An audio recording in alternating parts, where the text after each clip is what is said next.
जय जिनेन्द्र बंधुओं, सारथी सेवा समूह में आप सभी का स्वागत है। नेहनगर निवासियों को वर्षा युग 2020 में मुनि श्री 108 कुंतु सागर जी मुनिराज व एलक श्री 105 सिद्धांत सागर जी का चातुर्मास प्राप्त हुआ है। धर्म लाभ हेतु एलक श्री 105 सिद्धांत सागर जी आचार्य समंत्रबद्ध स्वामी द्वारा रचित स्वयंभू स्त्रोत की कक्षाएं ले रहे हैं, जिसे आप सभी सारथी सेवा समूह के फेसबुक पेज या यूट्यूब चैनल पर प्रतिदिन प्रातः 8 बजे देख सकते हैं।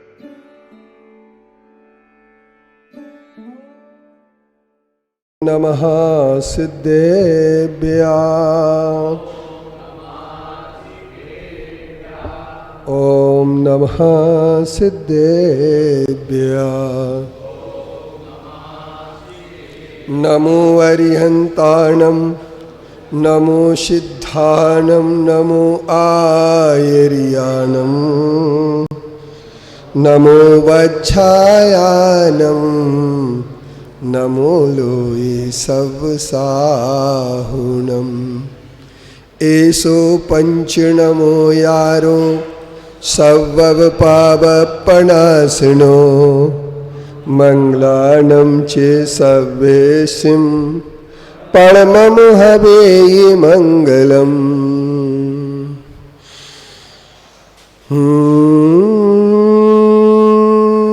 नमः श्रीवर्धमानाय निर्धूतकलिलात्मने शालोकानां त्रिलोकानां यद्विद्यादर्पणायते। बोले पंच परमेष्ठी भगवान की, आचार्य कुंद कुंद गुरुदेव की, आचार्य गुरुवंशी विद्यासागर मुनि महाराज की, मुनि श्री कुंतु सागर महाराज की।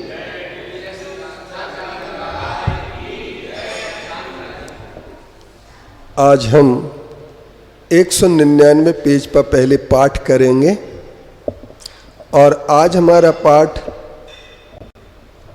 तीसरे और चौथे तीर्थंकर का चलेगा। कल अपन ने पूरे चारों किए थे, आज तीसरे चौथे कर ले अपन। टाइम थोड़ा सा ज़्यादा हो गया है। तम संभव, अभी सा और सा का अंतर कर लेना है।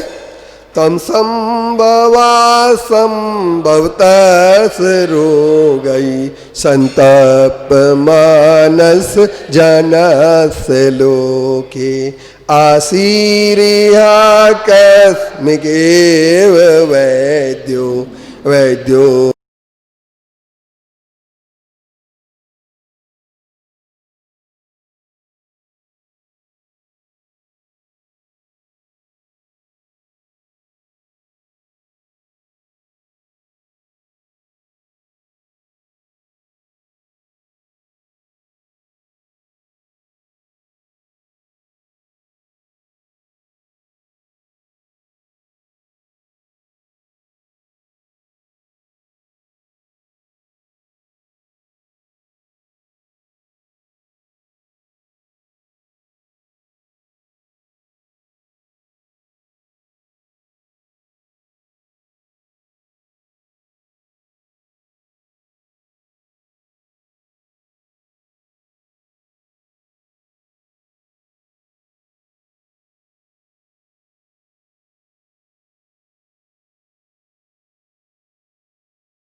उक्तम नैकांत दृष्टेस्तमतोऽसि शास्ता शक्रोऽपि सक्तस्तो पुण्यकीर्तिस्तुत्यां प्रवर्ता किमादृशज्ञा तथापि बालो भयका तथापि भक्तास्तुत्पादोपद्मो ममार्य देयाय शिवतातिमुच्चैः। बोले शंभवनाथ भगवान की।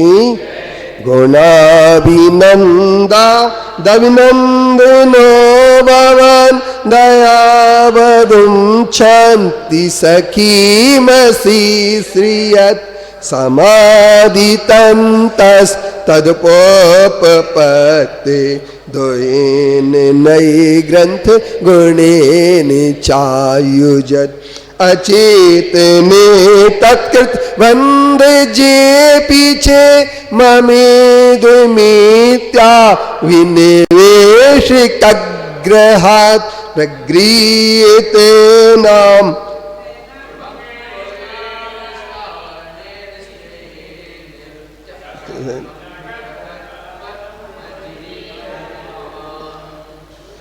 क्षुदादि दुःखा प्रतिकारता स्थित न चेन्द्रियार्ता प्रभवाल्प सौख्यता ततो गुणो नास्ति चेदेनो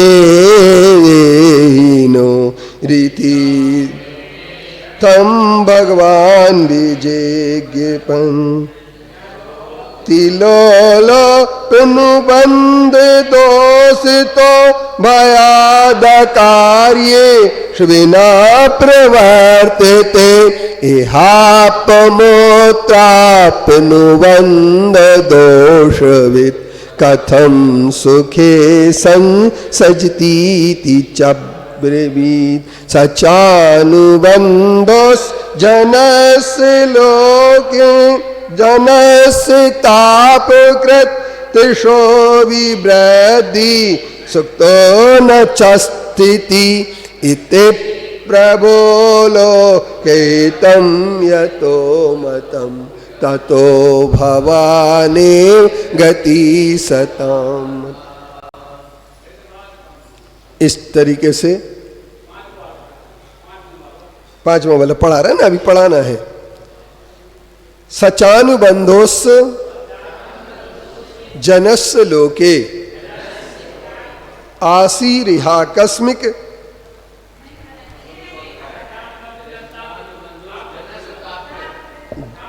सचानुबंधोस जनस्य तापकृत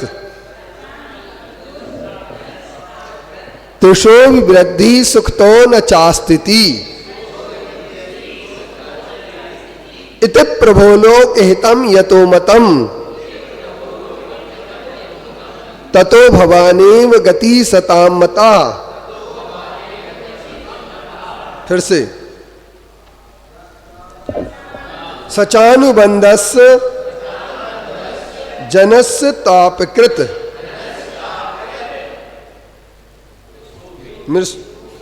तृषो विवृद्धि सुखतो न चास्तिति इति प्रभोलोक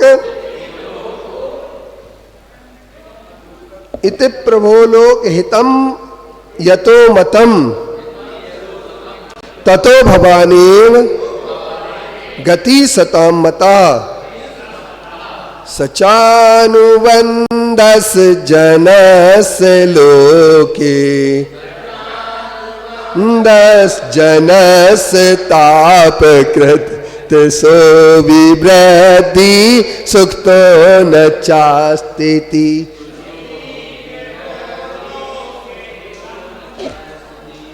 इति प्रभो लोकहितं यतो मतम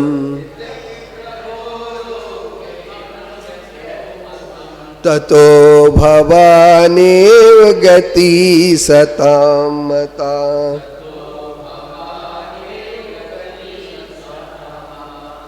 अब यहाँ पर कहते हैं आचार्य श्री इसका अनुवाद करते हुए लिखते पद्य अनुवाद में, विषयों की वह विषय वासना ताप बढ़ाती क्षण क्षण है, तृष्णा फलता दुगुणित जिस सुख से तो सितना जड़तन है, सद उपदेश यो देते जिससे नीत लोकित तुम मत में, अता शरण हो सुधी जनों के मुनिगण के सब अभिमत में। अब एक प्रश्न आ रहा है भगवान शरण क्यों है।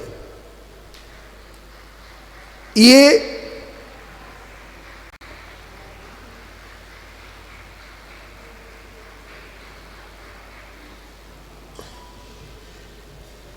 अब हमारी एक बात आती है, ऊपर से ताली बजी इसलिए अपन थोड़ा सुन रहे थे कि जब तक बज जाए तब तक अपन शांत हो जाए, क्योंकि लोगों को ये पता थोड़ी रहता है कि अपन को कहाँ बाधा डालना कहाँ नहीं डालना, डालते रहते हैं। तो यहां कहते हैं सचानुबंधस्य जनस्य ताप के त्रिशोभि वृद्धि सुख तो न चास्ते। वह अनुबंध है इस जन का, मनुष्य का तापकृत है, ताप को उत्पन्न करने वाला है और तृष्णा को अभिवृद्धि करने वाला है, इसलिए वहां पर सुख की स्थिति नहीं बनती है। थोड़ा दूर दूर बैठा करे बेंच पर, एक इस कोने पर एक इस कोने पर, ताकि अपना सोशल डिस्टेंस का पूरा पालन हो। सुनीता काय सुनी, हम तो आप ही से कहेंगे और किसी से नहीं कहेंगे, क्योंकि दूसरे से लड़ाई हो जाएगी और अपन को चातुर्मास पूरा करना है, पंगा लेना नहीं है किसी से। हाँ, तो अब यहां पर कहते हैं सचानुबंधस्य जनस्य तापकृत, सा वह आसक्तता, आसक्तता के उत्पन्न होने वाली उत्तरोत्तर तृष्णा एक सबसे बड़ी चीज है। जबकि अर्थशास्त्री ये कहते हैं कि किसी भी चीज का उपभोग करने के बाद उपभोक्ता को वहां पर तुष्टि एक सीमा पर जाके मिल जाती है, लेकिन जैन आचार्य इस अर्थशास्त्र की मान्यता से विपरीत अपने विचार रखते हैं। उनका कहना यह है कि ये तृष्णा विषय भोग से जितने जुड़ जाते हैं उससे घटती नहीं है। क्या नहीं होती है? उससे भी तृष्णा घटती नहीं है, अपितु उत्तरोत्तर बढ़ती है। और जब ये वितृष्णा बढ़ती चली जाती है तो परिणाम ये आता है सुख की स्थिति नहीं बनती है। सुखता न च स्थिति, और जीव की सुख से स्थिति नहीं होती है। इस प्रकार से अभिनंदननाथ भगवान ने जनमानस के लिए, लोक हित के लिए अपना प्रवचन दिया है।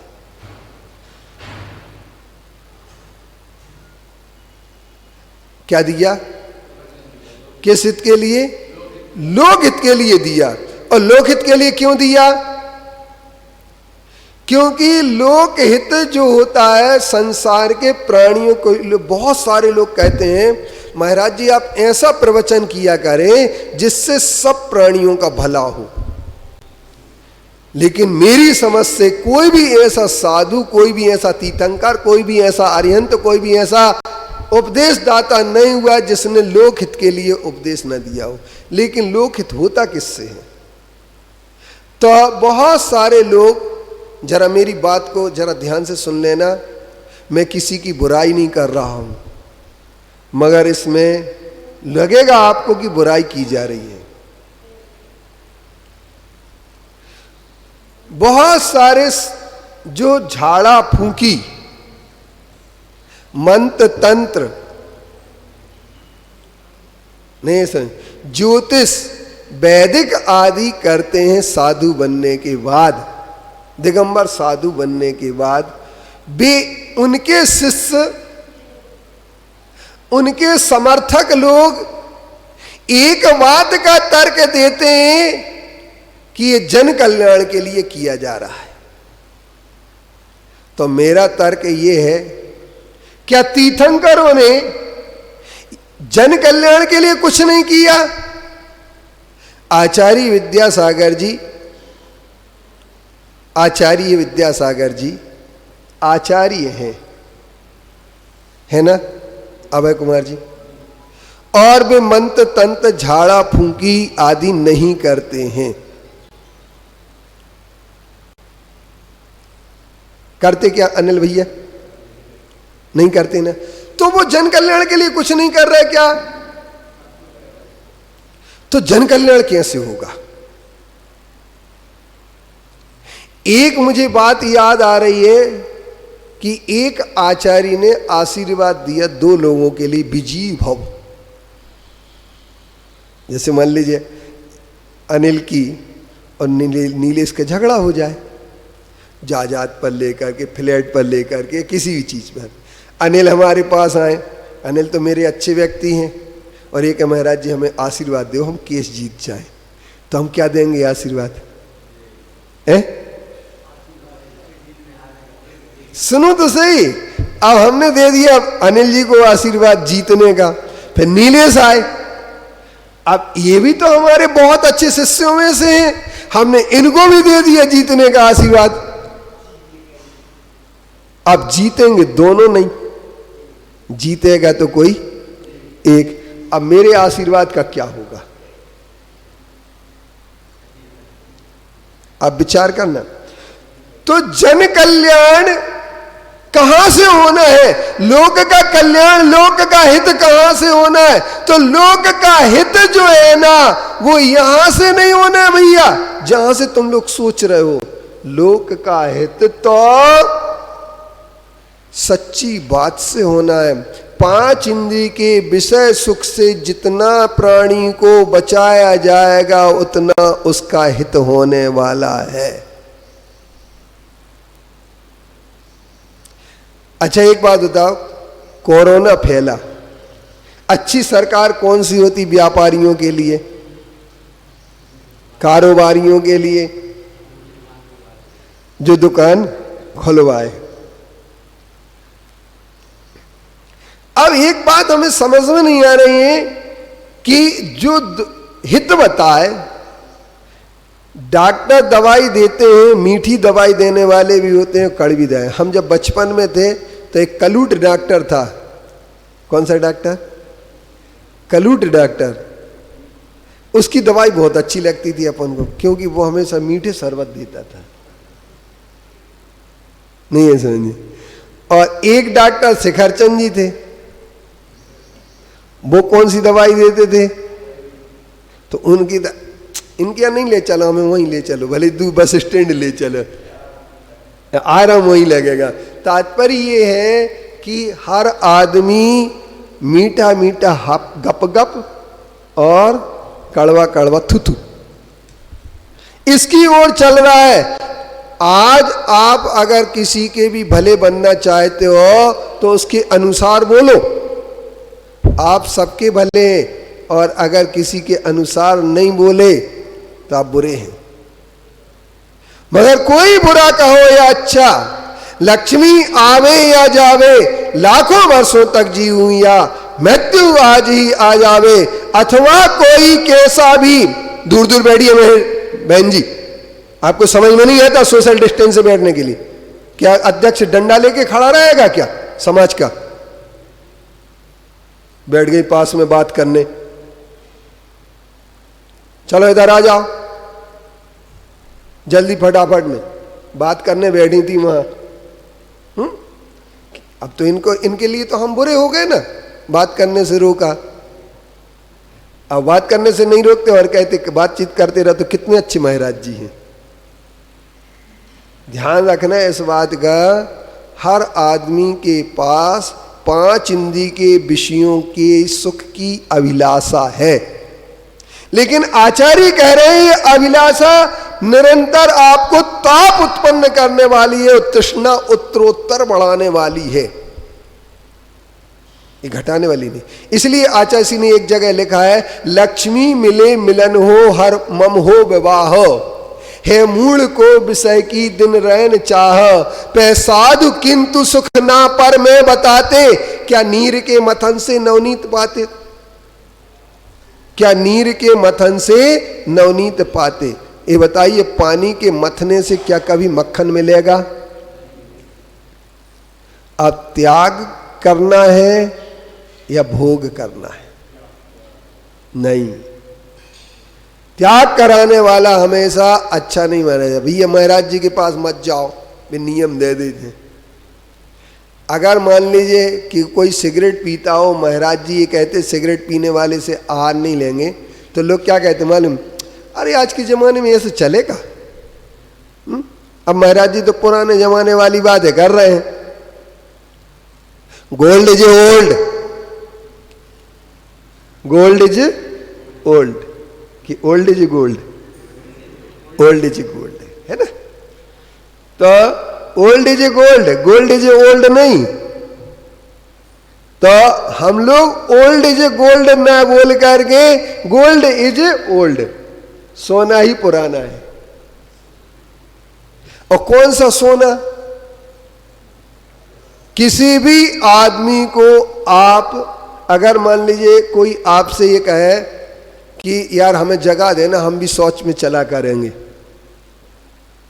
नहीं है समझे, और आपने काश उसे, जब तक वो कहता है, नहीं है समझे, तब तक तो बात अलग होती है। और अगर आपने उसको जगाया, अरे यार आज नहीं, अब कल से आएंगे यार, पत्नी जैसे कह देगा कि कोई आए तो हमें जगा देना, और जब पत्नी जगाने लगती तो यार तुम मुझे सोने दोगी कि नहीं सोने दोगी। यानी इसका मतलब सोना कभी किसी को खराब नहीं लगता है। सोना कभी किसी को खराब नहीं लगता है, चाहे वो सोना हो चाहे ये सोना हो, सोना तो सबको अच्छा ही लगता है। अब लेकिन सोना भोग है, सोना भोग है, और सोने की तृष्णा कभी समाप्त नहीं होती है। लेकिन एक बात मैं आपको बता रहा हूं, एक बहुत अच्छी बात है कि एक व्यक्ति, कमल जी, कंदवा का था। कौन से गांव का? कंदवा देखा आपने? देखा है? हम भी कंदवा एक बार गए थे, जिंदगी में एक बार गए थे, अभी दोबारा भी हुआ है। एक बार जरूर गए थे, पहली बार गए थे, उसका मजा ही अलग था कंदवा जाने का। तो मेरे कहने का तात्पर्य ये कि कंदवा का एक व्यक्ति था, उनके पास पहुंचे उनके एक मित्र जमुना लाल जी, बोले चलो यार आज अपन डैम चलेंगे और वहां पर अपन नौका विहार करेंगे। अब नौका विहार के लिए वो तैयार हो गए, और सब उनके बच्चों को भी ले लिया, और सब सपना चल रहा है। क्या चल रहा है? सपना, सोने में। अब सोते सोते उनके लिए याद आया कि अपन जो है ना, चलो, तो अपनी पत्नी को भी ले लिया, बच्चों को भी ले लिया, और जमुना लाल जी के साथ कहाँ चले गए? डैम पर। अब डैम फुल भरा हुआ था, अब डैम लहरा रहा था, नाव ऐसी होने लगी। शरद पूर्णिमा थी, बढ़िया मलाई भी बनी थी, रबड़ी भी उठ गई थी, उसमें वो हरा हरा भी डल गया था। खाया कभी हरा हरा? नहीं, हरा हरा पत्ती वाला अनिल, भांग। देखो सुनीता को पूरी पता है कि वो भांग है, और भाव भी बता देंगी वो कितने भाव चल रही है।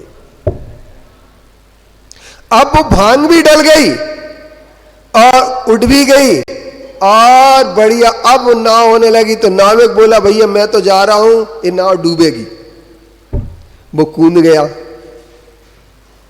वो कूद करके तैर करके जा रहा, और जमुना लाल जी और पुरुषोत्तम लाल जी दोनों चिल्ला रहे, अरे भैया आ जाओ आ जाओ आ जाओ, हम लोग मर जाएंगे, हम नहीं बचेंगे, नाव तो डूबेगी। जब नावे की बच गया तो कौन बचाएगा? ए भैया पाल लगा दो।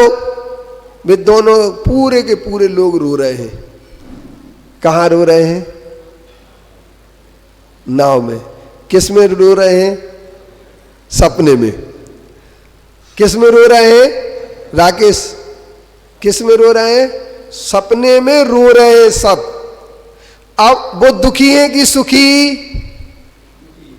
दुखी हैं। अगर उनको सुखी बनाना तो क्या करना पड़ेगा कमल जी?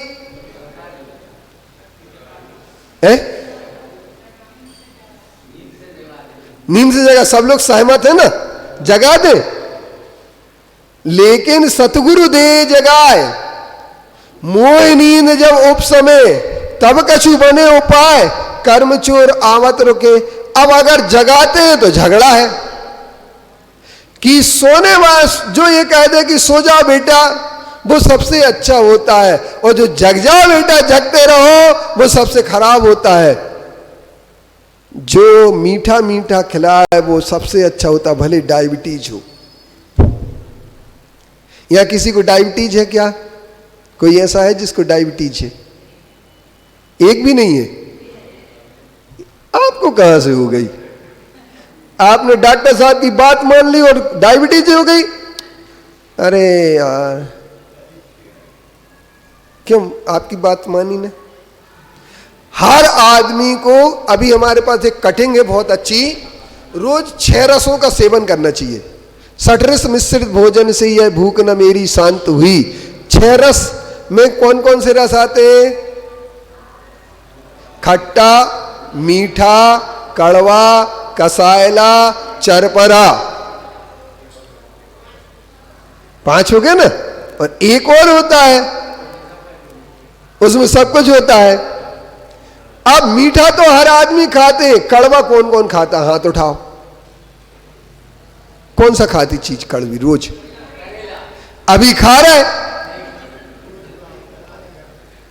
कड़वा में जितनी भी कड़वी चीज होती है वो कड़वी चीज रोज खाना चाहिए। लेकिन भोगोपभोग में लगे हुए व्यक्ति कड़वे को तृष्णा से नहीं खाते हैं। जब मैं नीम की चटनी आहार में लेता हूं तो कई लोग, महाराज जी कैसे ले रहे हैं? अरे मैं कहता हूं मुझे अच्छा लग रहा, क्योंकि ऊंट नीम खाता कि नहीं खाता है? ऊंट नीम खाता है, और ऊंट नीम चाव से खाता है, क्योंकि उसे अच्छी लगती है नीम। इसलिए एक बात ध्यान रखना, लक्ष्मी मिले मिलन हो, मम हो विवाह हो, है मूढ़ की है मूढ़ को विषय की दिन रेन चाहो। एक ध्यान रखना, सब लोग एक बात कहते हैं, हमसे पूछते हैं महाराज जी आप कैसे बन गए? महाराज जी बताओ, आपको वैराग्य कैसे आ गया? तो जाति जरूर रोग मरना तुर शोक सहस्र दीपिता, दुस्सह नरक पतन संत्रस्त धिया प्रतिबुद्ध चेतसा, जीवित बिंबु मम्बु बिंदु चपलम तड़दभ्र समातया। तो क्या कहा कि हमने एक चीज देखी, जीवन मरण जाति जरूर रोग और मृत्यु, और आप लोग भी जन्म जरा मृत्यु विनाशनाय धूपम निर्पामती स्वाहा है, जलम निर्वपामती स्वाहा। ए भाई अभी तई भी हट जाओ, काय होते तक भगत जा रही हो तुम्हारी का करें परमेश्वरी भाई। अब फिर उधर चली गई। अब हम वही के होते होते न हो से हम कह रहे थे तई बैठ जा, तुम मान ही नहीं रही। अब का पता क्या होगा तुम्हें, अभी तक तो अच्छी थी। तो अब क्या हुआ? जल में आपने क्यों चढ़ाया जल? जन्म जरा मृत्यु, और ये 3 चीजें ऐसी हैं जिनको आप हमेशा नष्ट करना चाहते हैं। कोई भी व्यक्ति मरना नहीं चाहता। जन्म जरा मृत्यु विनाश नाय, मरना कोई नहीं चाहता, जन्म कोई नहीं लेना चाहता है, सब कुछ नहीं करना चाहता। लेकिन एक ध्यान रखना, हर आदमी के पास एक ही बात है, वह बात यह है कि जाति जरूर रोग मरणातुर शोक सहस्र दीप्ता। 1000 शोक के स्थान है, तो उन 1000 शोक के स्थान कहाँ है? तो एक बस ध्यान रखना, आज के प्रवचन को अपन एक बात पर केंद्रित कर दें कि एक राहगीर था, वो जंगल में चला जा रहा था, चला जा रहा था कि अचानक उससे बैर रखने वाला एक हाथी उसके पीछे पड़ गया। हाथी जब उसके पीछे पड़ गया तो वह भागने लगा, क्योंकि हाथी पागल जैसा दिख रहा था और जब वह हाथी भागने लगा तो हाथी भी पीछे भागने लगा और दोनों भागते गए। हाथी से बचने के लिए वह व्यक्ति एक बरगद के वृक्ष पर चढ़ गया, वह डाली पर बैठ गया। अब सोचा मैं बच जाऊंगा, लेकिन वह हाथी वहीं पहुंच गया और उसने अपनी लंबी सूंड से उस बरगद के वृक्ष को लपेटा और हिलाना शुरू कर दिया। जब वह हिला रहा था तो व्यक्ति ने सोचा अब नहीं बचेंगे, तो वह पाए को पकड़ करके लटक गया। लटकने को तो लटक गया, उसने नीचे देखा तो एक कुआं था, ऊपर देखा तो मधुमक्खियों का छत्ता था, और उसने और देखा कि वहाँ दो चूहे काले और सफेद डाली को कुतर रहे हैं। और उसने देखा, क्या देखा, नीचे 5 सर्प फंकार रहे हैं कुएं के अंदर। अब ये वृक्ष संसार का वृक्ष था। ये सब मंदिरों में बनाया जाता है ये चित्र, बसंत भैया, सब मंदिरों में देख, और सबने देखा है और सब देख रहे हैं और सब देखेंगे। लेकिन इसका तात्पर्य क्या है? तो एक वहीं उसी समय आ जाते हैं, विमान को लेकर के विद्याधर वहां से गुजरते हैं। उसकी विद्याधरणी उसकी दयनीय स्थिति को देख करके कहती है चलो इसको बचा ले। वह कहते हैं आ जाओ तुम मेरे विमान में बैठ जाओ। तो वह कहता बिल्कुल। तभी एक बूंद ऊपर से टपक जाती है। वो कहता बस एक बूंद और चख लें तो फिर चलते हैं, मजा आ गया है। ऐसा स्वाद तो मुझे कभी जिंदगी में मिला ही नहीं है।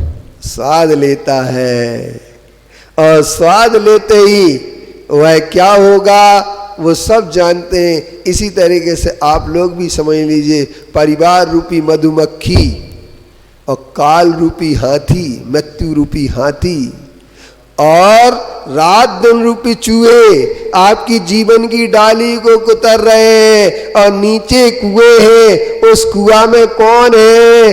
4 गति के 4 सर्प है और 5वां निगोद गति का सर्प है, जो अपने अंदर गटक जाएगा कोई भी एक सर्प। और ऐसी विपत्ति में फंसे हुए जीव के सामने कौन आते हैं? गुरुदेव आते हैं। और गुरुदेव आकर के कहते हैं चलो मेरे बच्चे। तो वो क्या कहता है? अभी थोड़े महाराज जी थोड़े से मान जाओ, अब से जाके कह रहा भोगवे के दिन है, भोगन नहीं दे। फिर जवानी आ गई तो कहता अब थोड़ा सा, फिर बुढ़ापा आ गया तो सजन रे झूठ मत बोलो, खुदा के पास जाना है। न हाथी है न घोड़ा है, वहाँ पैदल ही जाना है। सजन रे झूठ मत बोलो, ये महल ये चौबारे यहीं रह जाएंगे प्यारे। अकल किस बात की बंदे, सर आखिर झुकाना है। सजन रे झूठ मत बोलो, खुदा के पास जाना है। न हाथी है न घोड़ा है, वहाँ पैदल ही जाना है। और इसके आगे का स्टेंजा जरा ध्यान से सुनना, बहुत गजब का है। भला कीजिए भला होगा, बुरा कीजिए बुरा होगा। बही लिख ले के क्या होगा, यही सब कुछ तो रह जाना है। सजन रे झूठ मत बोलो, खुदा के पास जाना है। न हाथी है न घोड़ा है, वहाँ पैदल ही जाना है। जवानी बालपन खेल में खोया, जवानी नींद भर सोया। बुढ़ापा देख कर रोया, यही किस्सा पुराना है। सजन रे झूठ मत बोलो, खुदा के पास जाना है। तो झूठ कौन बोलता है?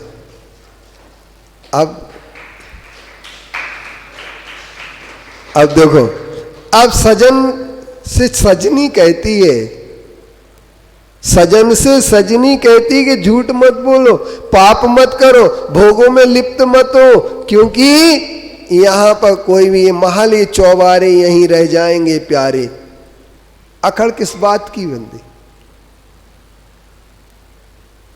नहीं है समझ, यहां सिर को झुकाना है। अब लेकिन सब आदमी के पास ये गीत जरूर है, लेकिन इस गीत में बहुत सारी चीजें छुपी हुई हैं। और क्या छुपा है? यही छुपा है सार, कि महल, ये चौबारे सब यहीं रह जाना है। भला कीजिए भला होगा, बुरा कीजिए बुरा होगा। बही लिख लिख के क्या होगा? रोज लिख रहे बही, क्या होगा? डायरी लिख रहे हैं, सब लोग डायरी लिखते हैं, झूठी मूठी बातें भी लिख देते हैं। मुझे भी जब मैं हॉस्टल में आया यूनिवर्सिटी जीवन में, तो पिताजी ने कहा एक ही बात तुम्हें हम एक डायरी दे रहे हैं, इस डायरी को तुम रोज लिखना, लेकिन इसमें जो कुछ भी तुम करो वो सब लिखना, हम तुम्हें सब माफ करेंगे। क्या बसंत जी? तो डायरी लिखने जब मैं बैठता था तो एक रात में 4 फिल्में देखी, ये नहीं लिखता था क्योंकि इसमें पकड़े जाएंगे, नहीं है समझ। तो डायरी तो हर आदमी लिखता है, मगर कुछ छोड़ देता है, कुछ लिखता है। सुबह से 12 बजे से उठे, मेटनी शो देखा एक, फिर दूसरा देखा, फिर तीसरा नाइट का देखा, चौथा नाइट का देखा, 4 देखने के बाद हॉस्टल पहुंच गए। लिखेंगे क्या? तुम लिखते हो? ये तो नहीं लिखता है। अनिल जी आप लिखते थे हॉस्टल में जब रहते थे?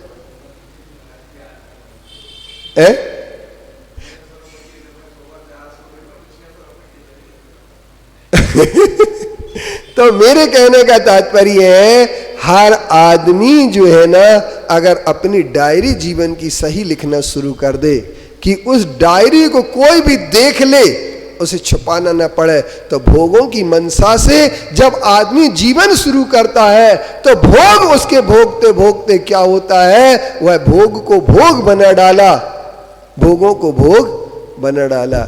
ये आदमी भोग भोगते भोगते जीवन को समझ नहीं पाता है। इसलिए परम पूज्य आचार्य समंतभद्र देव ने अभिनंदननाथ भगवान का स्तुति करते हुए कहा, क्या कहा? कि ये जीवन तुम्हारा जो है वो कैसा है?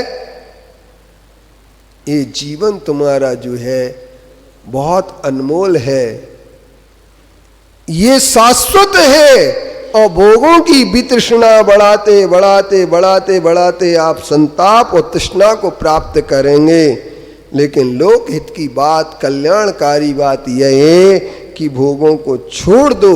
अतः इसलिए भवाने आप ही सतम, सज्जन पुरुषों के लिए क्या है? शरण है, दुर्जनों के लिए नहीं। तो प्रश्न आया, सज्जन कौन और दुर्जन कौन? तो लोग कहते हैं कि सज्जन वो जो मीठा बोले, और दुर्जन कौन? जो कड़वा बोले। लेकिन एक नीतिकार हुए हैं, उन्होंने बहुत अच्छी बात कही है, सज्जनों का प्रेम और दुर्जनों के प्रेम में अंतर क्या होता है? सज्जनों का प्रेम दोपहर के बाद की छाया जैसा होता है, और दुर्जनों का प्रेम प्रातः काल की छाया जैसा होता है। अब इसका अर्थ बताओ क्या होगा? अर्पणा बताओ। आप तो पढ़ी लिखी हैं, एमए है ना? डबल है? ओल्लू, अनिल जी तुमने पहले नहीं बताया। अब दो प्रातः काल की छाया पहले बहुत बड़ी होती है, और बाद में धीरे धीरे घट करके छोटी हो जाती है। दोपहर बाद की छाया पहले छोटी होती है, फिर बड़ी होती चली जाती है। तो आप लोग साधुओं से प्रेम करते हैं, तो आप सज्जन हैं कि दुर्जन? तो पहले खूब प्रेम करेंगे, महाराज जी महाराज जी महाराज जी। फिर इसके बाद अरे यार महाराज जी समझ में नहीं आया हमें, क्यों? कहूँगा अच्छे से बोलते ही नहीं हमें। तो अच्छे से बोल के क्या कर रहे हैं बताओ? अच्छे से बोलने का मतलब क्या होता है? अच्छे से तो बोलो कम से कम। महाराज जी वही कहा था जो अच्छे से बोले, नहीं कहलाते वो महाराज जी। जो अच्छे से बोले वो हमेशा आपके लिए ध्यान रखना, बात गड़बड़ हो जाएगी। अच्छी नहीं, अच्छी बात नहीं, सच्ची बात जो करने वाले होते हैं वो सच्ची बात ही अच्छी होती है। इसलिए तीन लोक में अगर शरण कोई है सज्जनों के लिए, दुर्जनों के लिए शरण तीर्थंकर कभी नहीं हो सकते हैं, सज्जनों के लिए शरण हो सकते हैं। मीठा बोलने वाला सज्जन नहीं हो सकता, जरूरी नहीं कि सज्जन हो, क्योंकि मीठे हमेशा छल कपट वाले ही बोलते हैं, और जो छल कपट से दूर रहते हैं वे हमेशा साची बात सटोले कहें और सबके मन से उतरे रहें। तो जो साची बात कहते हैं वे सबके मन से उतर जाते हैं। ओम शांति, ओम शांति, ओम शांति। बोलिए पंच परमेष्टि भगवान की, आचार्य कुंद कुंद गुरुदेव की, आचार्य गुरुवंशी विद्यासागर मुनि महाराज की, मुनि श्री कुंथु सागर महाराज की, जावाणी के ज्ञान